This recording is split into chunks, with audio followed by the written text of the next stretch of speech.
صلی اللہ تعالی علیہ وسلم۔ حضرت انس بن مالک رضی اللہ تعالی عنہ سے روایت ہے کہ رسول پاک صلی اللہ تعالی علیہ وسلم نے ارشاد فرمایا، اے عثمان بن مظعون، جس نے صبح کی نماز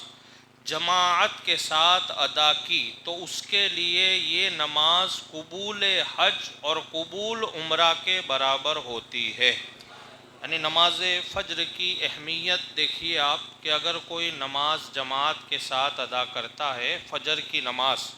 تو اللہ رب العزت نماز کا ثواب تو عطا فرمائے گا، اور جو عبادت ہو رہی ہے رضا الہی کے تحت اس کا بھی اجر بے شک اللہ بندے کو عطا فرمائے گا، لیکن اس کا جو ثواب ہے وہ ایسا ہے کہ جیسے قبول حج اور ایک قبول عمرہ کا جو ثواب ہوتا ہے اللہ تعالیٰ اس کے برابر نماز فجر با جماعت ادا کرنے والے کو عطا فرماتا ہے۔ اے عثمان، جس نے ظہر کی نماز ادا کی یعنی جماعت کے ساتھ، اس کو 25 نمازوں کے برابر ثواب ملے گا جنہوں نے با جماعت ادا کی، اور اس کے 70 درجے جنت میں بلند ہوں گے۔ اے عثمان، جس نے عصر کی نماز با جماعت ادا کی پھر غروب آفتاب تک سورج ڈوبنے تک ذکر الہی میں مشغول رہا تو گویا اس نے اولاد اسماعیل میں سے 12,000 غلام آزاد کیے۔ سرکار علیہ السلام اور پہلے کے دور میں غلام آزاد کرنے کا ایک طریقہ ہوا کرتا تھا، تو لوگ کیا کرتے تھے کہ آپ فلاں آدمی کے پاس غلام ہوتا تھا، اس کی قیمت ادا کرتے تھے اور اس کو غلامی سے آزاد کر دیتے تھے، پھر اس کو چھوڑ دیتے تھے کہ اب تم جہاں چاہو جیسے چاہو ایسے رہو، تو اس وقت جو ثواب اس کا ملتا تھا۔ اس طریقے سے اگر کوئی نماز عصر ادا کرتا ہے اور پھر آفتاب غروب ہونے تک ذکر الہی میں مشغول رہے، دیکھیے عصر اور مغرب کے بیچ کا جو وقت ہوتا ہے، بزرگان دین، صوفیاء کرام اور عاملین حضرات بتاتے ہیں کہ یہ بڑا مقبول وقت ہوتا ہے۔ عصر اور مغرب کے درمیان کا جو وقت ہوتا ہے بڑا مقبول ہوتا ہے، اس میں آپ جتنا زیادہ ذکر کرو گے اللہ تعالیٰ اتنی زیادہ آپ کو برکتیں عطا فرمائے گا۔ اور ایک جگہ تو ایک بزرگ نے لکھا ہے کہ عصر اور مغرب کے درمیان ذکر کی جو برکتیں ہیں وہ ایسی برکتیں ہیں کہ آپ کو خود نظر آئے گی۔ جیسے آپ جس مقصد سے جو ذکر کر رہے ہو، آپ پر کوئی پریشانی ہے یا مان لو رضا الہی کے لیے آپ کر رہے ہو، کیونکہ ہر آدمی کا کوئی ایسا مقصد نہیں، بہت سارے لوگ ایسے ہی بغیر مقصد کے بھی ذکر کرتے ہیں، لیکن چلو آپ ذکر کر رہے ہو تو ایک بزرگ نے لکھا ہے کہ عصر اور مغرب کے درمیان کے ذکر کی جو برکتیں ہیں اور فضیلتیں ہیں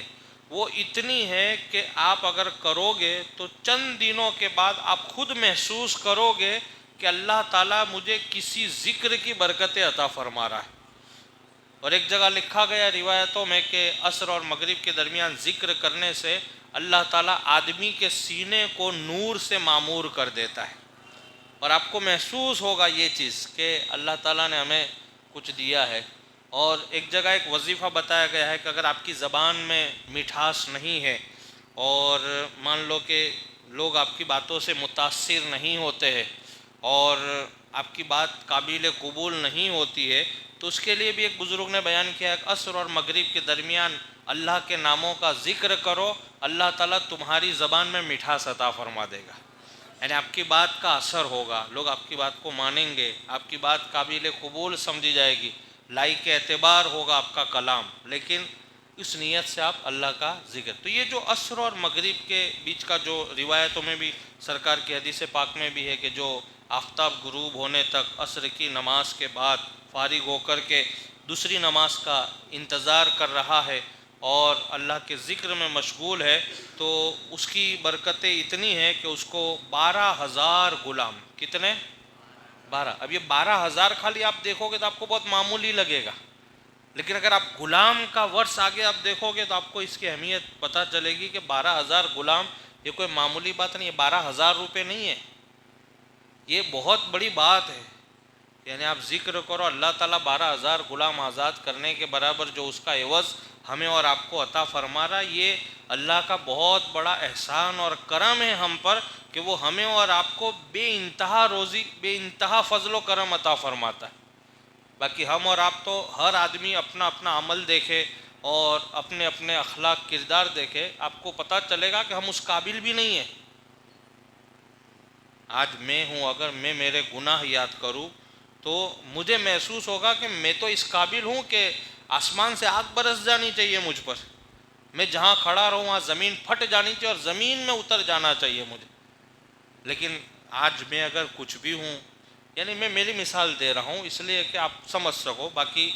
بہتر لوگ کئی لوگ ہیں، مجھ سے بھی بہتر لوگ ہیں، ایسا کچھ نہیں، لیکن آج کچھ بھی ہے ہم، یہ اللہ کا فضل و کرم ہے۔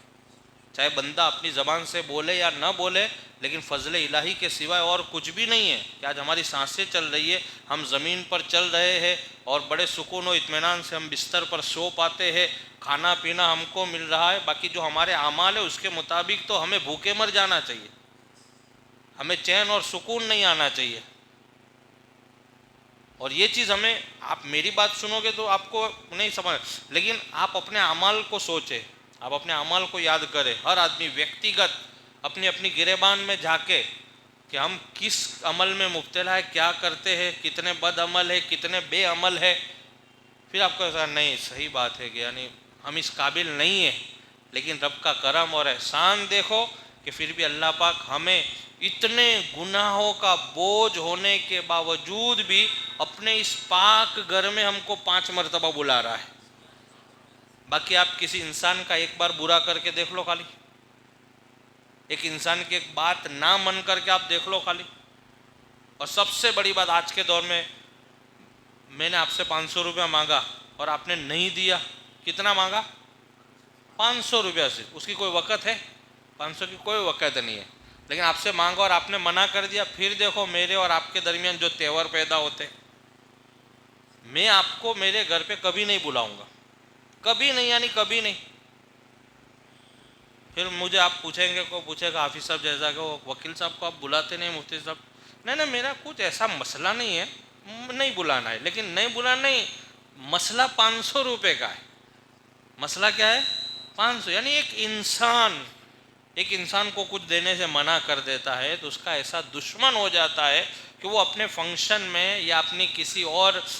پروگرام میں اپنے گھر نہیں بلاتا ہے، تھوڑی سی نافرمانی پر۔ لیکن آپ یہی بات اللہ کی طرف دیکھو، کتنی نافرمانیاں ہم کرتے ہیں، اللہ تعالیٰ کی کتنی نافرمانیاں ہم کر رہے ہیں، صبح اٹھتے شام تک رات تک نافرمانیاں کرتے، لیکن اللہ کا احسان دیکھو کہ کتنے مہمان بنا کر کے اپنے گھر میں بلا رہا ہے اور کیسی عزت سے نواز رہا ہے۔ لوگ آپ کو نمازی کہتے ہیں، لوگ آپ کو کہتے ہیں نماز پڑھنے جا رہے ہیں، یہ ہے وہ، یعنی ساری باتیں ہوتی ہے۔ تو یہ اللہ پاک کا بہت بڑا فضل و کرم ہے، یہ نماز کی برکتیں ہے، اور یہ نماز کی برکتوں کی وجہ سے اللہ تعالی ہم پر فضل و کرم کی بارشیں برسا رہا ہے اور بے انتہا نوازتا ہے۔ تو یہ جو عصر اور مغرب کے بیچ کا جو وقت ہے، ایک جگہ ایک روایت میں ایسا بھی آیا ہے کہ عصر اور مغرب کے درمیان آپ اللہ کا ذکر کرو، اور پھر اذان مغرب سے تھوڑی دیر پہلے اللہ کی بارگاہ میں دعائیں کرو۔ کیا کرو؟ دعا کرو۔ اس وقت جو دعا کی جاتی ہے اللہ کی بارگاہ میں قبول ہو جاتی ہے۔ قبول تو ہر وقت ہوتی ہے، لیکن کچھ ایسے امپورٹنٹ وقت ہے کہ جن اوقات میں ہماری دعائیں اللہ کی بارگاہ میں سیدھی پہنچ جاتی ہے۔ بہرحال آگے سماعت فرمائے۔ سرکار علیہ السلام فرماتے کہ جس نے آفتاب غروب ہونے تک اللہ کا ذکر کیا اس نے اولاد اسماعیل میں سے 12,000 غلام آزاد کی، اور جس نے مغرب کی نماز بعد جماعت ادا کی اس کے لیے 25 نمازوں کا ثواب ہے، اور اسی کے ساتھ جنت عدن میں اس کے 70 درجے بلند ہو گئے۔ یہ جنت عدن ایک جنت کا نام ہے جہاں پر اللہ تعالیٰ اپنے بہت قریبی لوگوں کو مقام عطا فرمانے والا ہے، اور اس جگہ پر ہمارے اللہ تعالیٰ درجے بلند فرمائے گا۔ اور یہ درجوں کی اہمیت ہمیں اور آپ کو ابھی سمجھ میں نہیں آئے گی، جب جنت میں دیا جائے گا نا کہ بھئی آپ نے یہ کام کیا تھا تو اس وقت تمہارے 27 درجے جو بڑے تھے یہ اس کا کام ہے، یہ اس کا حساب، یہ اس کا حساب ہے۔ جیسے ابھی ہم ہمارا روزی روٹی کا پورا حساب و کتاب رکھتے ہیں کہ نہیں، کہ بھئی میں نے یہ کام کیا تھا، اتنا پرسنٹ ملنا چاہیے، 10%، 80%، 27%، یا 80%، 9% یا 90%، جو بھی ہوتا ہے، کیسا حساب پورا۔ ابھی تو کیا ہے کہ کیلکولیٹر کی ضرورت نہیں، لوگوں کے ذہن الحمدللہ کیلکولیٹر سے بھی زیادہ پاورفل ہو چکے، فوراً حساب و کتاب لگا لیں گے۔ جیسے بات چیت ہوئی کہ ہاں بھائی میں اتنے کا مال بھیج رہا ہوں، فوراً وہ بات کر رہا ہے اور ادھر حساب جم رہا ہے کہ ہاں یہ وہ، سمجھ گئے۔ لیکن اس سے بھی زیادہ اعلیٰ درجے پر جب ہم کو میدان محشر میں اللہ کی طرف سے جو انعامات دیے جائیں گے وہ ایسے ہوں گے کہ آپ حیرت میں پڑ جاؤ گے کہ اللہ آپ سے کہا جائے گا کہ یہ اس کا بدلہ ہے. آپ نے ایک مرتبہ ایک آدمی کو خوش کیا تھا، یہ اس کا بدلہ ہے. آپ نے دو لڑے ہوئے آدمیوں کو ملایا تھا، یہ اس کا بدلہ ہے. آپ نے ایک مرتبہ ایک غریب کو کھانا کھلایا تھا، یہ اس کا بدلہ ہے. آپ نے ایک مرتبہ ایک بوڑھے ضعیف آدمی کا ہاتھ پکڑا تھا، یہ اس کا بدلہ ہے. آپ نے ایک مرتبہ ایک نابینے کا ہاتھ پکڑ کر کے راستہ بتایا تھا، یہ اس کا بدلہ ہے. آپ نے ایک مرتبہ اپنے آپ کو غصے کی حالت میں گالی بولنے سے روکا تھا، یہ اس کا. یعنی ایسی ایسی برکتیں ملے گی کہ جس کو آپ ابھی ہیج سمجھ رہے، یعنی بالکل ویلیو نہیں، آپ یہ سمجھ رہے بہت معمولی چیز ہے، لیکن میدان محشر میں وہ اتنی بڑی ہو جائے گی آپ کے لیے کہ آپ حیرت میں پڑ جائیں گے کہ میرے معبود نے اس کا بھی بدلہ مجھے عطا فرمایا ہے. ایک جگہ تو روایت میں آیا ہے کہ اگر تم نے کسی کا دل خوش کیا ہے تو اللہ تعالیٰ اس کا بھی اجر ایسا عطا فرمائے گا کہ میدان محشر میں بندہ جب اس اجر کو دیکھے گا تو بھی حیرت میں پڑ جائے گا کہ میرے رب نے اس کا بھی مجھے اجر دیا ہے. یعنی ایسی ایسی نعمتیں عطا ہوگی.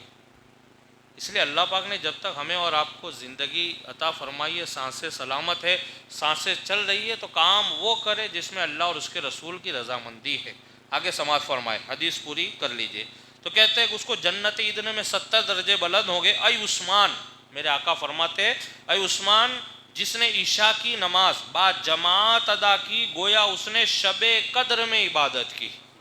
یعنی شب قدر میں جو عبادت کا ثواب ہے اللہ تعالیٰ عشاء کی نماز با جماعت ادا کرنے کا ثواب عطا فرماتا ہے. اللہ سے دعا ہے کہ اللہ رب العزت سب سے پہلے مجھے اور آپ تمام حضرات کو نماز 5 وقتہ با جماعت ادا کرنے کی توفیق عطا فرمائے.